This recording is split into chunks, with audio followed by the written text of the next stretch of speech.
오늘 우리에게 주시는 하나님의 말씀은 누가복음 15장 11절에서 24절의 말씀입니다.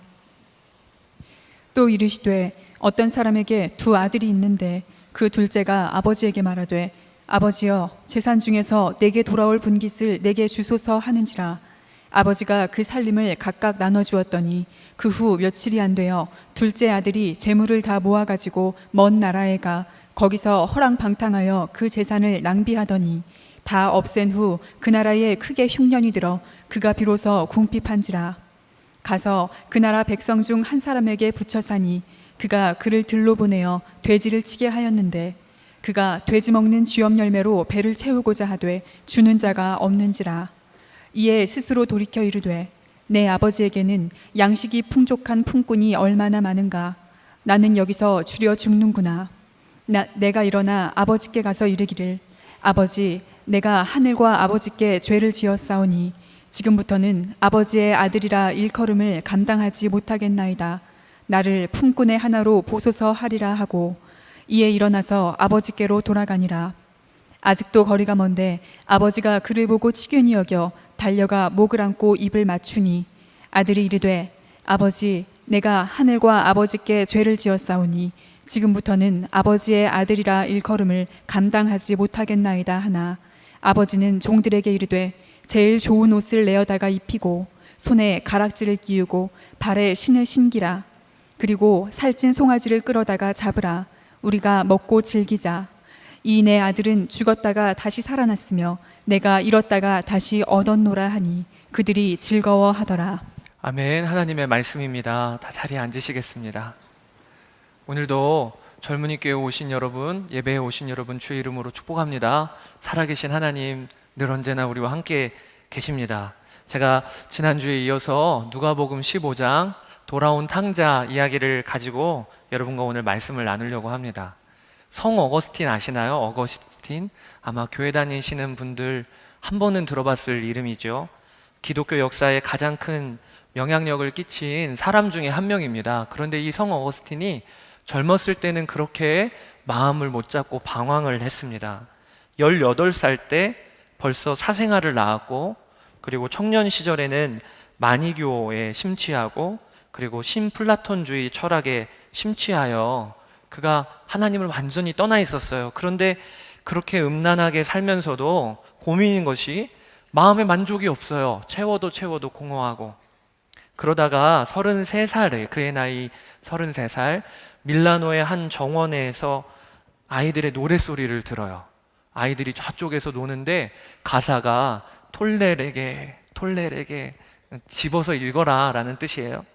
그리고는 그가 옆에 있던 책을 무심코 집어 들었는데 보니까 바울의 로마서예요. 바울의 로마서. 그가 이 책을 펼칩니다.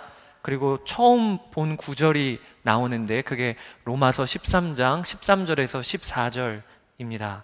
낮에와 같이 단정히 행하고 방탕하거나 술 취하지 말며 음란하거나 호색하지 말며 다투거나 시기하지 말고 오직 주 예수 그리스도로 옷 입고 정욕을 위하여 육신의 일을 도모하지 말라. 참 신기하죠? 어떻게 그에게 딱 맞는 말씀, 그에게 주시는 하나님의 말씀이 펼쳐졌을까요? 그가 그 자리에서 그의 인생이 그 이후로 완전히 뒤집어집니다. 그리고 나서 43년을 교회를 세우고 하나님 나라 갈 때까지 교회를 섬겨요. 그런 그가 회심한 지 11년이 되던 때에 쓴 책이 있는데 그 유명한 고백록이라는 책을 써냅니다. 그 고백록에서 어거스틴이 자신의 삶을 깊게 반성을 하는 장면이 많이 들어가 있어요. 그런데 그 고백록 1권 1장에 그의 인생을 한마디로 정리를 하는데 뭐라고 정리하냐? 하나님께서는 우리를 하나님을 향해 살도록 창조하셨습니다. 그렇기에 우리는 하나님 안에서 안식할 때까지는 쉴 수 없습니다. 이게 그가 고백하는 거예요. 우리는 하나님을 향하여 살도록 창조되었어요. 그래서 하나님과의 바른 관계가 맺어지지 않으면, 다른 말로 하면 왕이신 하나님을 내 마음에 모시고 살지 않으면, 그러면 어떤 걸로도 우리 마음 채울 수 없습니다. 이게 그의 고백이고요. 그리고 우리 모든 사람의 처한 상황이에요. 이게 하나님의 말씀이 우리에게 드러내시는 겁니다. 지난주에 이것을 나누었죠. 누가복음 15장의 둘째 아들이요, 그런 자였어요. 둘째 아들은 아버지에게 요구합니다. 아버지, 제 삶은 제 거예요. 저는 아버지로 인하여 제 삶이 규정당하는 거 싫어요. 누구의 아들이라고 불림받는 거 싫어요. 어느 지역에서 사는 누구의 아들이라고 나를 규정하지 마세요. 제 삶은 온전히 제 거예요. 그리고 많은 재산을 물려받아 그가 나왔어요. 그런데 문제는 만족이 안 돼요. 돈을 그렇게 썼는데도 다 써버리고 날려도 만족이 안 돼요.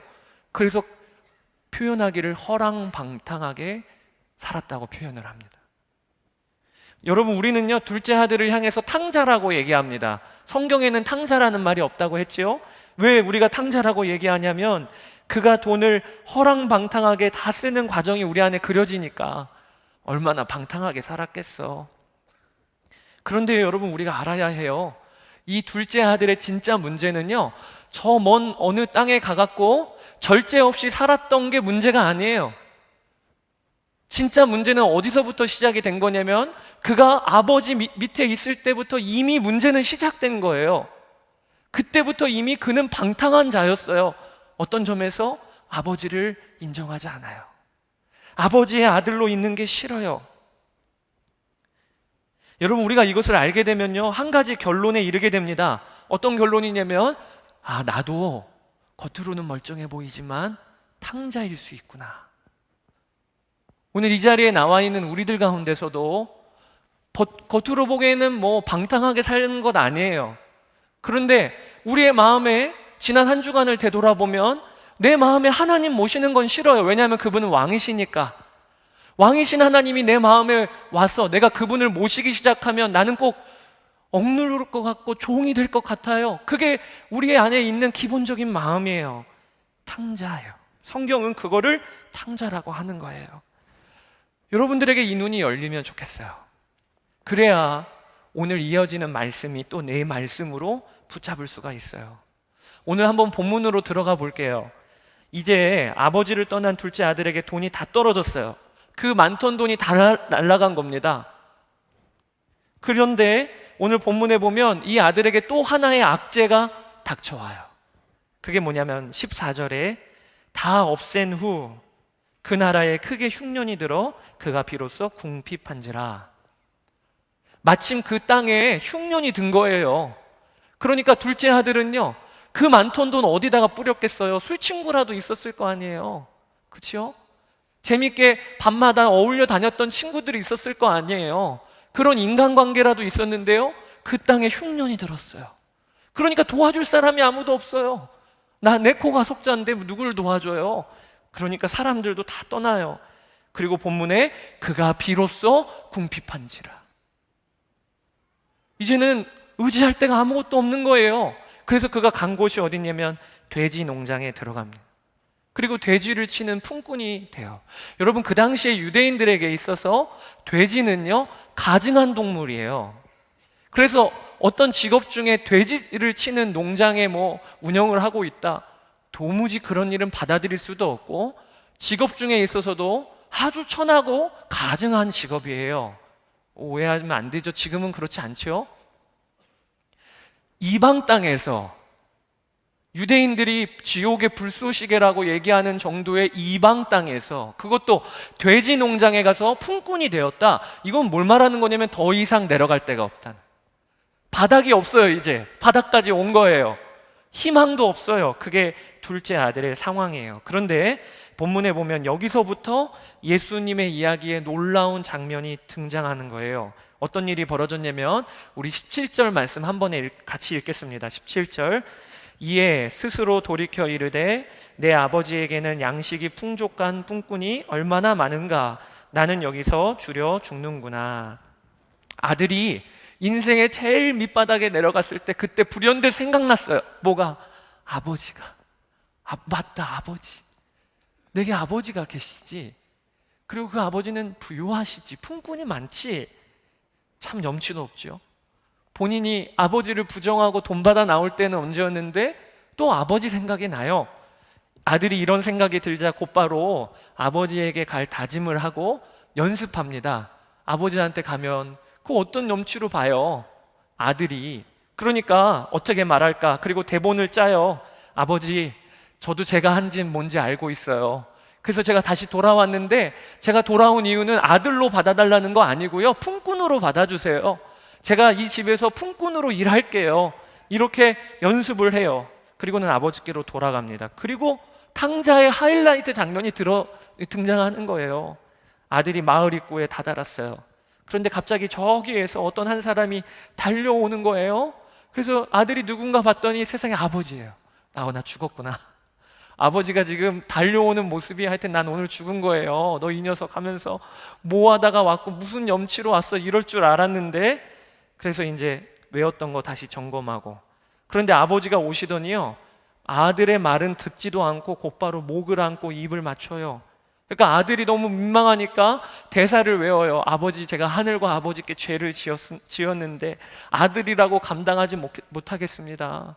근데 이 이야기를 아버지는 듣지도 않아요. 듣는 둥 마는 둥 뒤에 따라온 하인들에게 곧바로 제일 좋은 옷 가져와라, 손에 끼울 가락지 갖고 와, 그리고 신발 갖고 와.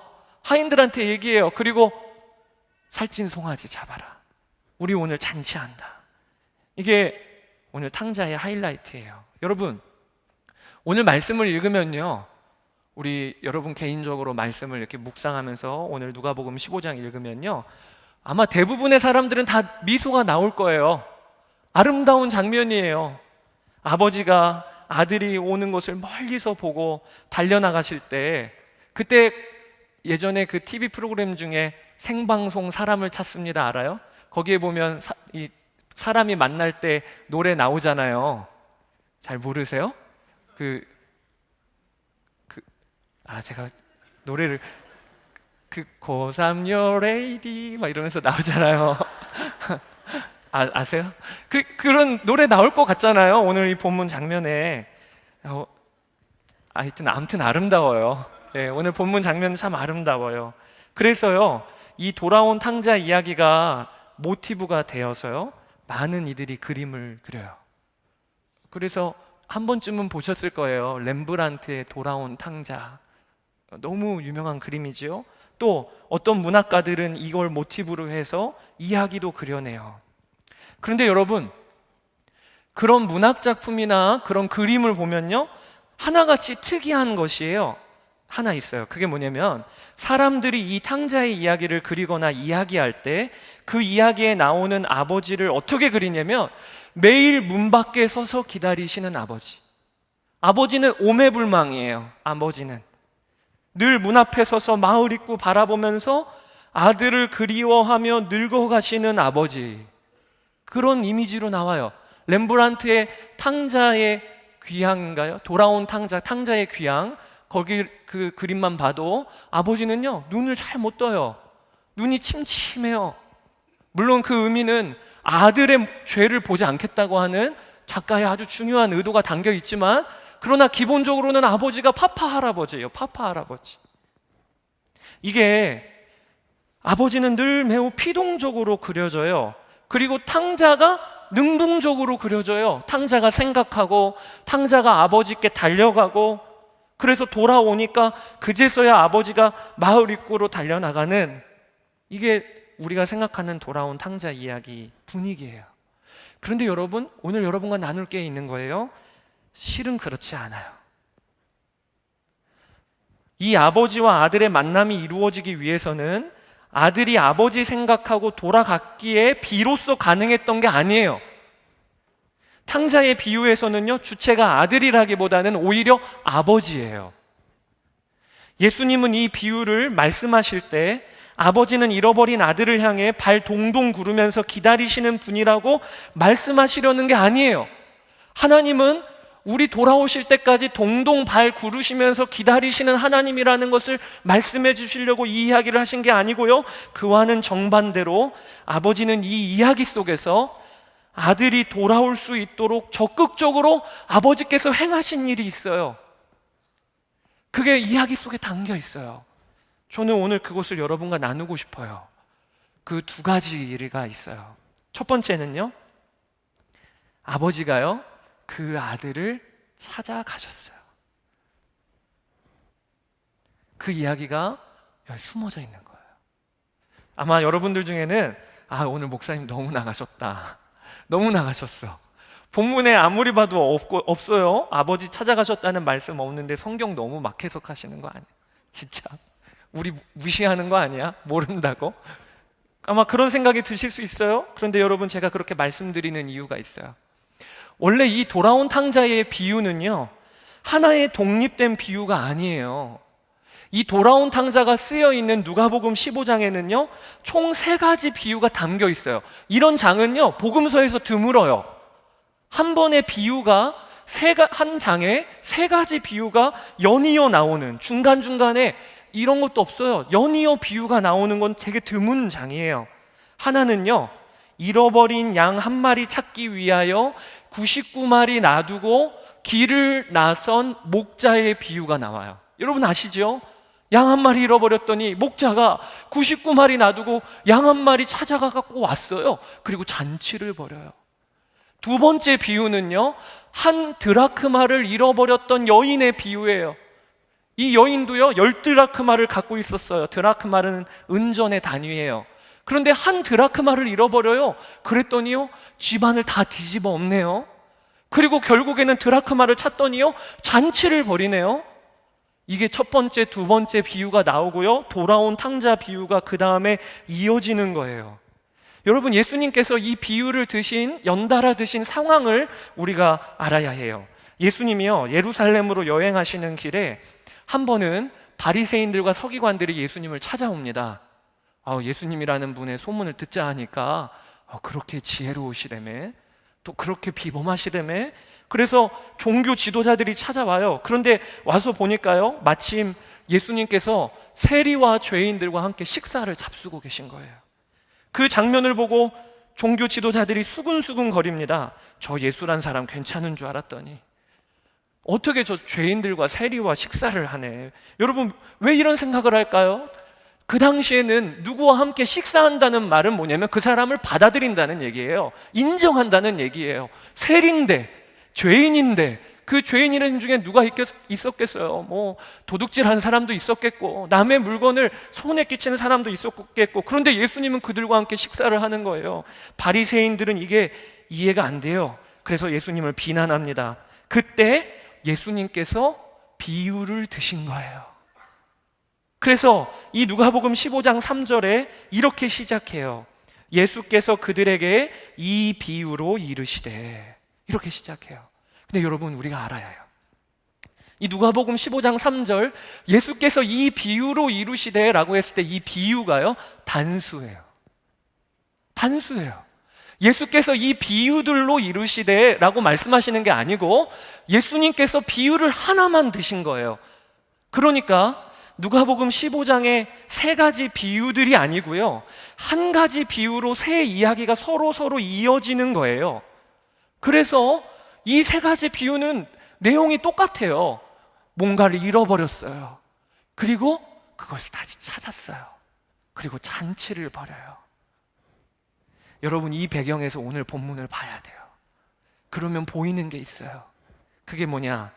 탕자의 비유 앞에 다른 두 비유들도 무언가를 잃어버렸지요. 그런데 그때 하나같이 누가 찾아갔지요? 잃어버린 양이 다시 강아지처럼 길 찾아서 갔나요? 주인에게? 아니에요. 잃어버렸던 드라크마가 그 여인을 찾아갔나요? 아니에요. 하나같이 잃은 양 한 마리 찾기 위해 목자가 찾아 나섰고요, 드라크마 찾기 위하여 여인이 집안을 뒤집은 거예요.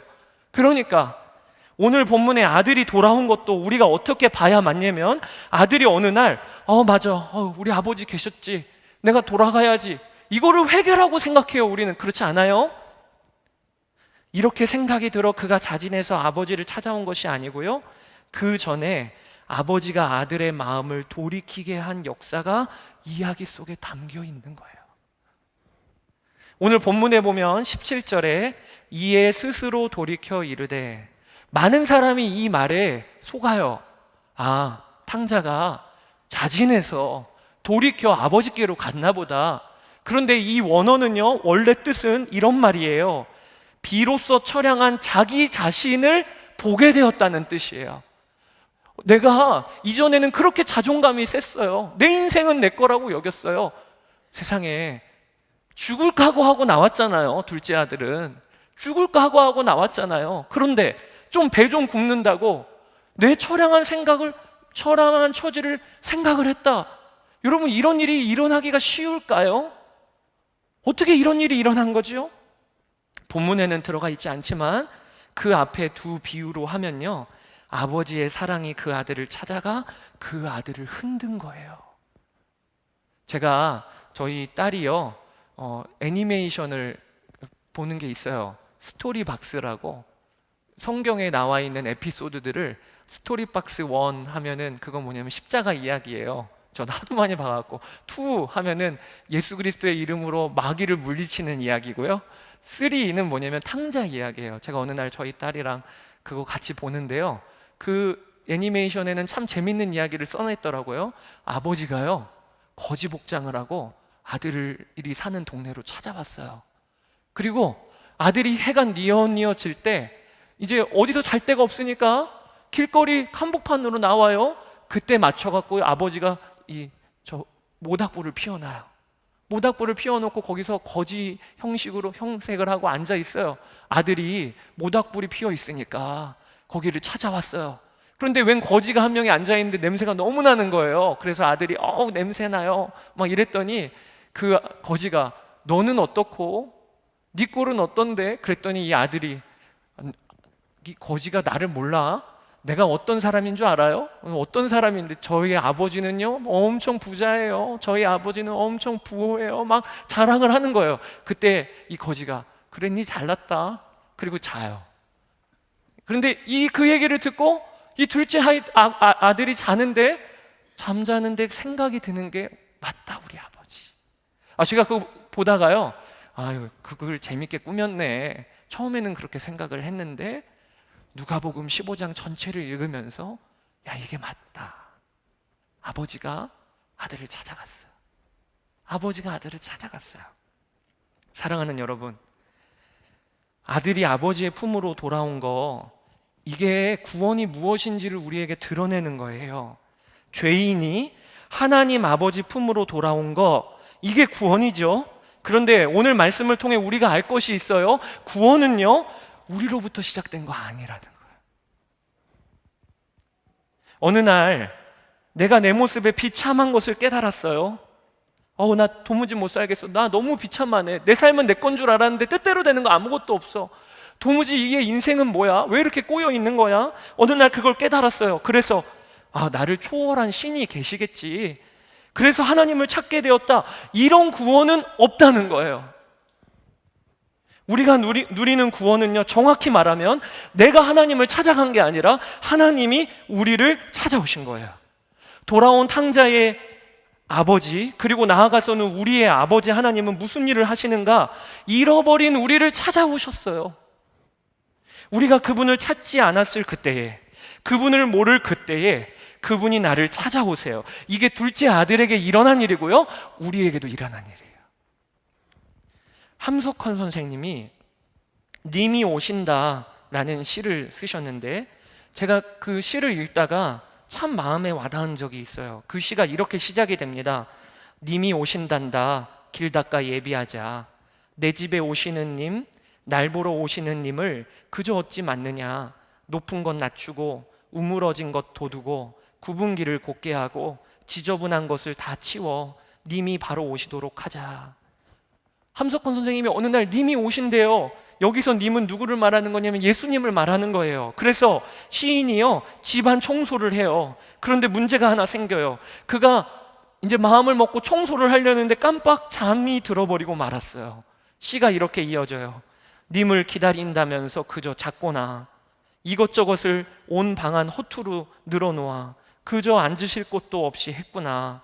맑고도 거룩하신 그의 몸을 해뜨린 이 속에 어찌 맞을꼬. 오, 내 마음이 급해. 자버린 거예요. 님이 오신다고 했는데. 그래서 막 일어나갖고 부랴부랴 이제 청소를 시작을 했어요. 그런데 막상 보니까요, 집이 얼마나 더러운 곳인지 많은지 몰라요. 막 여기저기 때가 끼고 여기저기 거무줄이 쳐 있고, 그래서 막 부랴부랴 청소를 하는데 저쪽에서 님이 벌써 왔어요. 문에서 벌써 님이 오는 소리가 들려요. 시가 이렇게 이어져요. 아이고, 님이 오시네.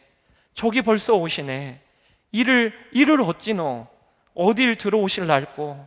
이 얼굴, 이 꼴, 이 손은 큰일 난 거예요. 지금 함석헌 그 시에 보면 거룩하신 그분을 맞을 준비가 안 되었어요. 그런데 여러분, 그러면서 이 시가 그 다음 부분에 어떻게 전개되는지 아세요? 저는 이 부분을 읽으면서 마음이 뭉클해졌어요. 준비가 안 됐는데 님이 오셨어요. 그리고 그 님이 이렇게 말씀하세요. 이에 걱정 마라. 나도 같이 쓸어주마. 나 위에 쓸자는 그 방 내가 쓸어 너를 주고 닦다가 달아질 내 맘 내 닦아주마. 이렇게 얘기하는 거예요, 님이.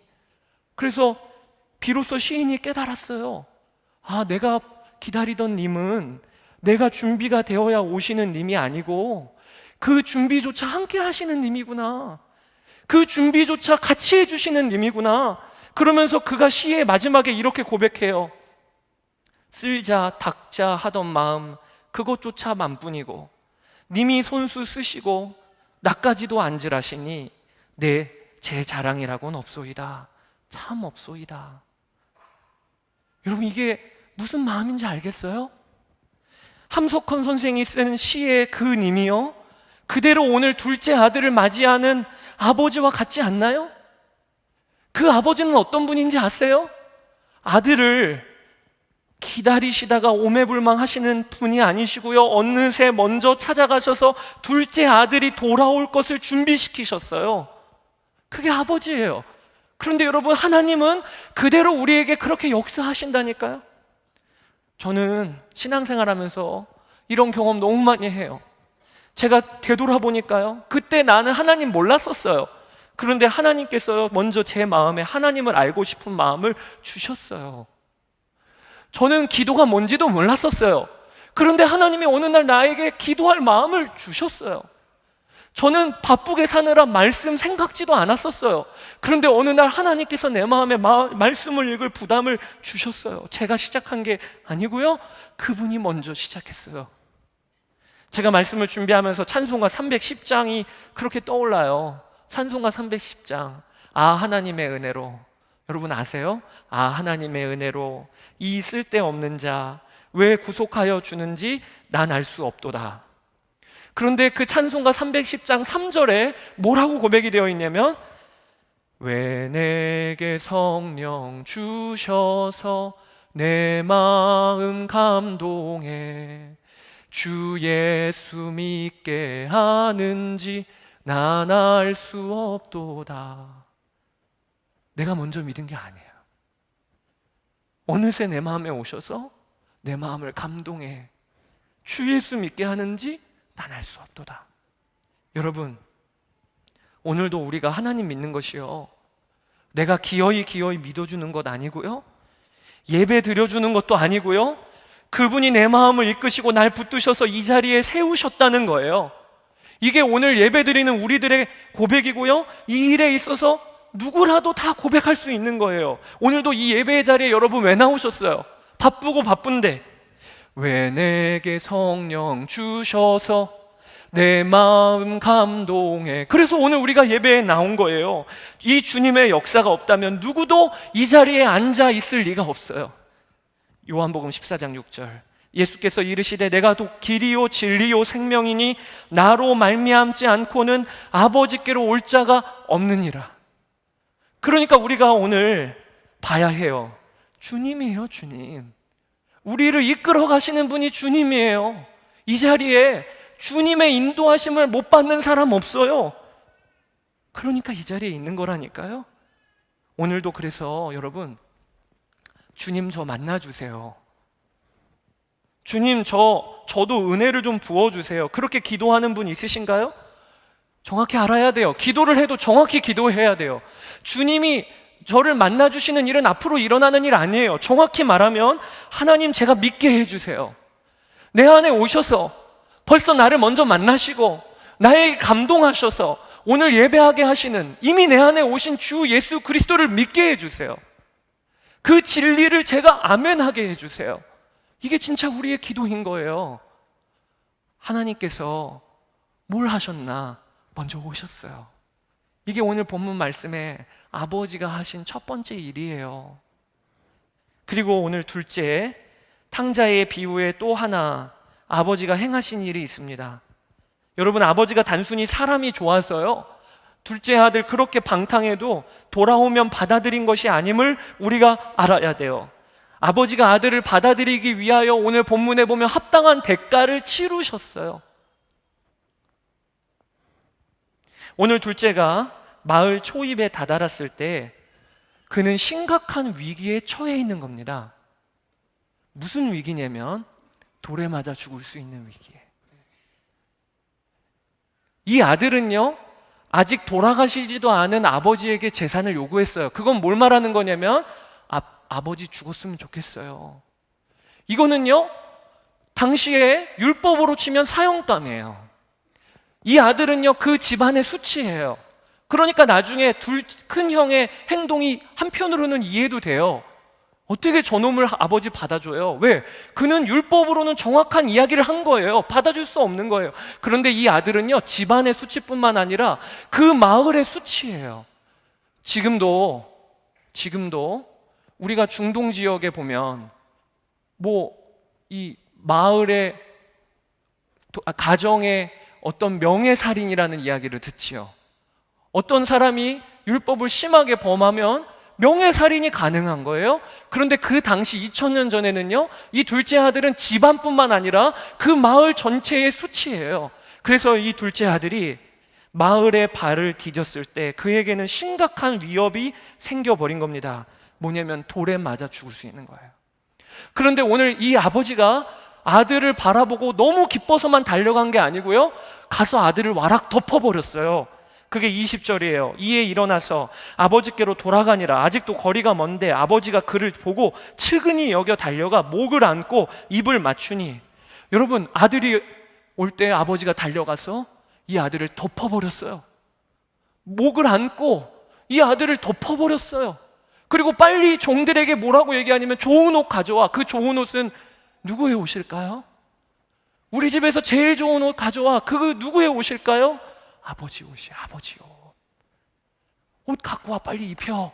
가락지 끼워. 왜 그렇게 했을까요? 아버지가 그것을 통하여 뭘 알려주고 싶은 걸까요? 율법으로 죽을 수밖에 없는 내 아들을 내가 덮었다는 것을 알려주는 거예요. 여러분, 오늘 본문에 둘째 아들을 대신하여 아버지는요, 율법의 대상이 되신 거예요. 죄인이 되신 거예요. 저 돌 맞아 쳐 죽일 놈, 아버지가 가서 덮어버렸어요. 아들은 이제 안 보여요. 누가 보이냐면 아버지가 보여요. 아버지는 그렇게 하심으로 대가를 치르셨어요. 어떤 대가를 치르셨을까요? 명예 다 떨어졌어요. 그 마을에서 그래도 부호예요. 그 마을에서 영향력이 있는 아버지예요. 명예 다 떨어졌어요. 영광 다 떨어졌어요. 아버지가 아들을 덮음으로 말미암아. 이게 오늘 본문에 일어난 일이에요. 아버지는 파파 할아버지 아니에요. 그분은 아들을 향해 달려가실 때에도 감정적으로만 흥분하셔서 정신없이 아들을 끌어안으신 게 아니라요, 그 순간에도 정확히 일하신 거예요. 그 순간에도 어떤 일, 내 아들이 율법의 기준으로 죽어 마땅한데 내가 가서 그것을 덮어버리겠다. 그로 말미암아 내 명예 내려놓고 내 영광 내려놓고. 이게 오늘 말씀에 들어가 있는 거야. 여러분, 근데 그게 무슨 이야기예요? 십자가잖아요. 십자가잖아요. 내가 죄인인데, 나는 율법으로 죽을 사람인데 예수 그리스도가 나를 덮으셨어요. 그리고 그분이 모든 영광 다 내려놓으셨어요. 예수님이요, 이 아버지의 모습을 통하여 우리에게 알려주고 싶은 것이 있는 거예요. 둘째 아들과 같은 모든 이들이요, 너희를 향해 하나님 아버지가 값을 치르셨다. 뭘로요? 십자가로. 그러니까 이 아들은, 본문에는 십자가라는 단어 없지만 이 아들은요, 엄밀히 따지면 십자가를 통과한 거예요. 그래서 이 아버지가 아들을 뭐라고 부르는지 아십니까? 죽었다가 살아난 내 아들. 방탕했다가 돌아온 내 아들 아니에요. 그 아들이 언제 죽었어요? 그 아들은 안 죽었어요. 그 아들이 한 거라고는 아버지 재산 갖고 방탕하게 쓰다가 거지처럼 돌아온 거예요. 그런데 아버지는 왜 그 아들을 표현하기를 이렇게 과장되게 표현해요? 죽었다가 살아난 내 아들. 여기에 의미가 담겨 있는 거예요. 이 아들은 정확히 뭘 통과한 거냐면 내가 죽고 예수님으로 산 십자가를 통과한 거예요. 죽었다가 살아난 내 아들. 이게 오늘 본문에 들어가 있는 거예요. 어떤 한 남자 성도님이요, 오래전에 아내와 이혼을 하고 아들을 키웠어요. 엄마 없이 자라는 아이라서 혹시나 삐뚤어질까 봐 아버지가 늘 신앙의 모범을 보이셨어요. 그리고 간절히 아이를 위하여 날마다 기도해주고, 학교를 보낼 때면 본인도 출근하셔야 되지만 아이 잠깐만이라도 붙들고 아이를 붙들고 기도해주고, 내가 널 축복해, 사랑해. 그런데 어느 날, 그날도 학교에 가서 아이를 보내고 그리고 자기도 출근을 했는데 생각지도 못했던 깜짝 놀랄 만한 전화가 온 거예요. 무슨 전화냐면 아들이 지금 파출소에 있어요. 보호자 되시죠? 잠깐 오셔야 되겠습니다. 너무 당황스러워요. 이게 뭔가, 얘가 뭐 어디 가다가 강도라도 만났나. 하여튼 빨리 조퇴하고 가서 보니까 정말 상상 못할 일이 벌어졌어요. 그렇게 애지중지 키우는 아들인데 아이가 학교에는 가지 않고 오랫동안 가지 않았던 거예요. 친구와 함께 중국집 앞에 있던 오토바이 훔쳐 타고 다니다가 경찰에 붙잡혔어요. 그래서 보호자가 오라고 했던 거예요. 달려가 보니까요, 경찰들이 의기양양하게 기다리고 있어요. 아버지 혼내려고. 그때 함께 들어온 다른 아이의 아버지가 들어오자마자요, 그러니까 자기 아들의 친구죠, 자기 아들을 얼굴을 때리고 주먹으로 치고 발길질을 하기 시작합니다. 내가 너 같은 놈 하면서 때려요. 야, 이 쓸모없는 녀석 하면서 때려요. 아이의 얼굴에서 피가 흐르고 아이가 지금 막 아버지 빌어요. 경찰들도 옆에서 말리고 난리가 났어요. 그때 이 아버지가 자기 아들을 봤는데 자기 아들도 지금 얼굴 표정이 나도 오늘 죽었구나. 지금 내 옆에 있는 친구는 아빠한테 맞아요. 그러니까 다음 차례는 누구예요? 나예요, 나. 그래서 얼굴이 지금 막 눈물이 글썽글썽해요. 남자 성도도 말할 수 없는 분노가 치밀어 올랐어요. 어떻게 네가 이럴 수 있어? 내가 그동안 너에게 어떻게 했는데, 어미 없는 자식이라는 소리 안 듣게 하려고 어떻게 했는데 네가 이럴 수 있어? 하면서 분노가 치밀어 올라요. 그날은 때려도 될 것 같아요. 그런데 그 순간 아이의 얼굴을 이 아버지가 봤어요. 검 잔뜩 먹고 눈물이 글썽글썽한 아이의 얼굴. 그리고요, 이 남자 성도가 어떻게 했냐? 아이에게 가서 무릎을 꿇었어요. 그리고 그 아이를 안고 평소에 하던 대로 기도해 줬어요. 뭐라고 기도했냐면, 하나님, 제가 죄인입니다. 제가 문제의 부모입니다. 그래서 죄 없는 우리 아들이 저를 대신해서 이렇게 수고하고 있습니다. 부족한 죄를 용서해 주세요. 이 사건이 잘 해결되게 해주세요. 다 제 책임입니다. 옆에서 듣고 있던 경찰관들이 너무 상황이 예기치 못하니까 당황해요. 다른 가족들도 당황해요. 이 이야기를 어느 한 교구의 성도가 한 것을 목사님이 이야기해 주시더라고요. 여러분, 우리가요, 아버지를 두고 있어요. 하나님 아버지는 이런 아버지세요. 둘째 아들에게도 그렇고 우리에게도 하나님 아버지께서 그렇게 하신 거예요. 우리가 성령님을 마음에 모시고 있어서 하나님을 아버지라고 부릅니다. 그런데 하나님이 우리의 아버지가 되셨다는 말이 무슨 뜻이지요? 하나님의 우리의 아버지가 되셔서 우리의 허물을 내 걸로 감당하셨다는 거예요.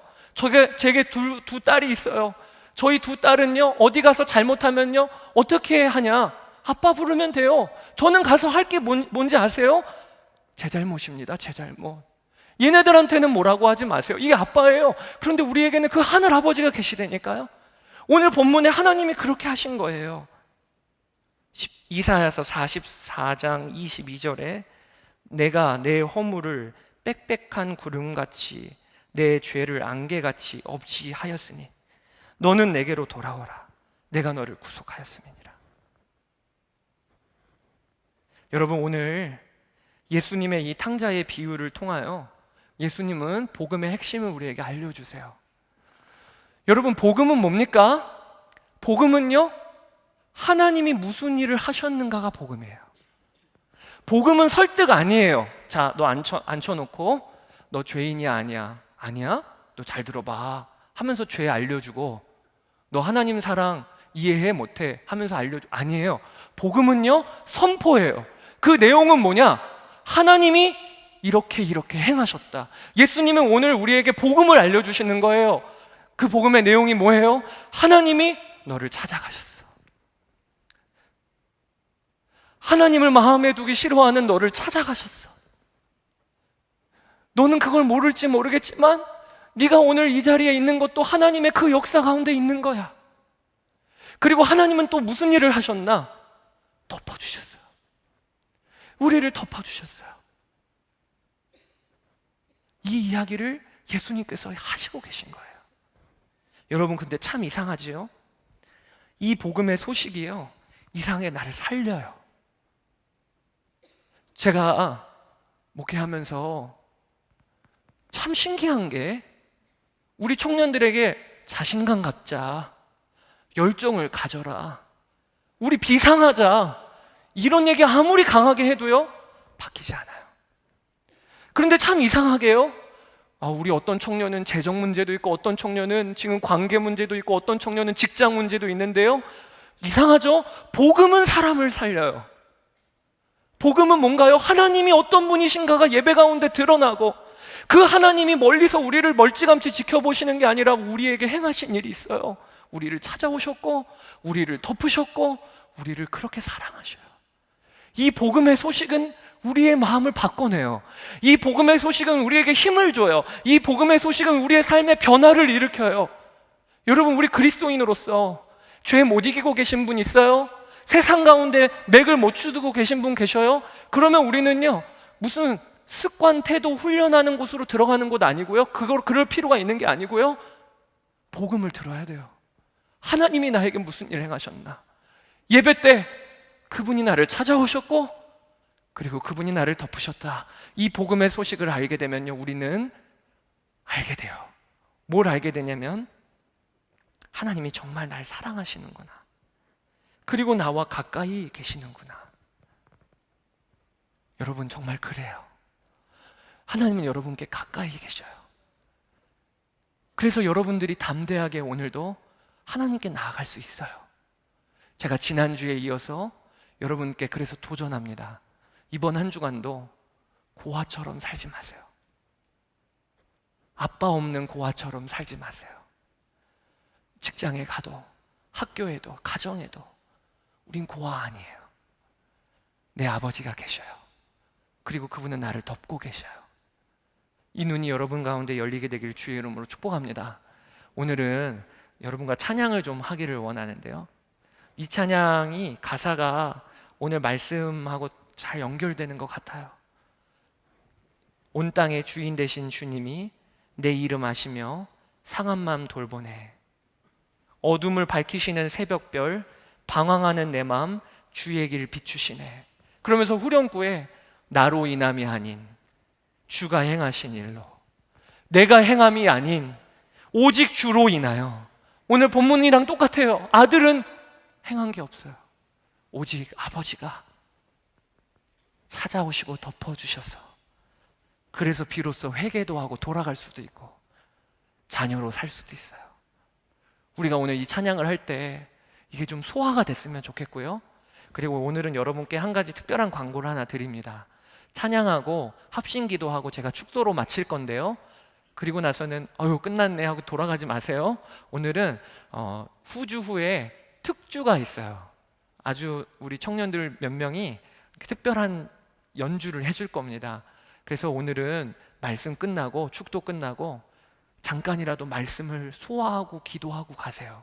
곧바로 일어나면 특주 준비한 사람들 상처받아요. 그래 교회 안 나올 수 있어요. 여러분 도와주셔야 돼요. 우리 이 시간 같이 찬양하는데 첫 번째는 우리가 찬양을 들어볼 거예요. 그리고 우리 다 같이 고백하는 시간 가집시다.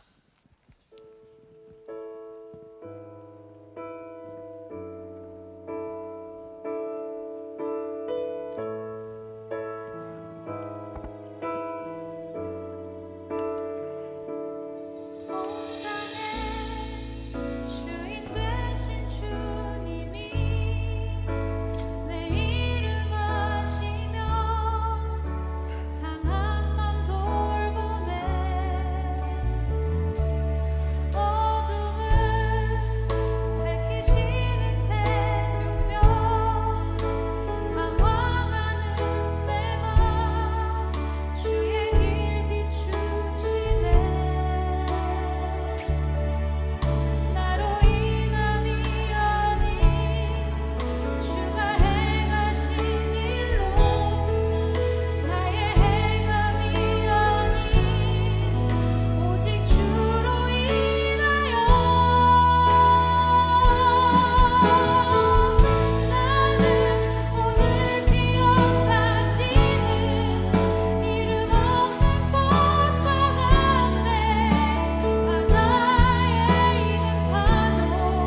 우리 다 같이 찬양합시다. 온 땅에 주인 되신 주님이 내 이름 아시며 상한 맘 돌보네. 어둠을 밝히시는 새벽별 방황하는 내 맘 주의 길 비추시네. 2절 주님은 나의 죄를 보시고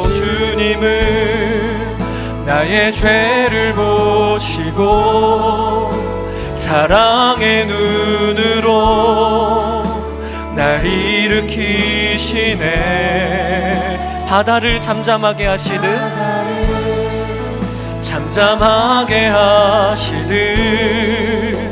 내 영혼의 폭풍케 하시네. 고백합시다. 나로 인함이 아닌 주가 행하신 일로 나의 행함이 아닌 오직 주로 인하여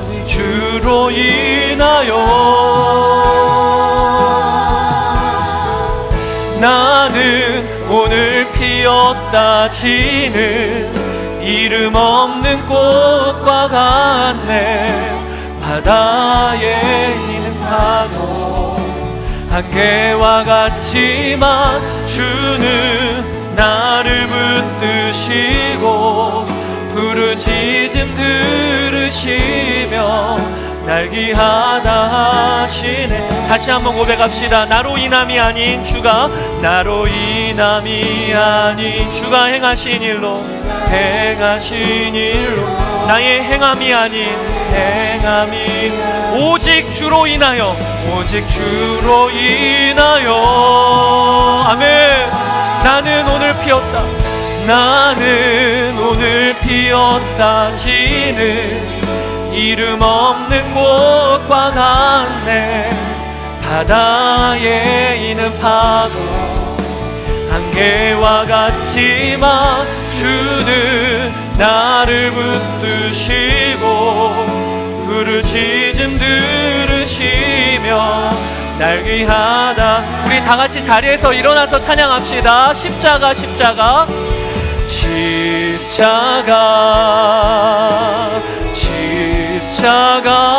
그 그늘 아래 내 소망이 아멘. 십자가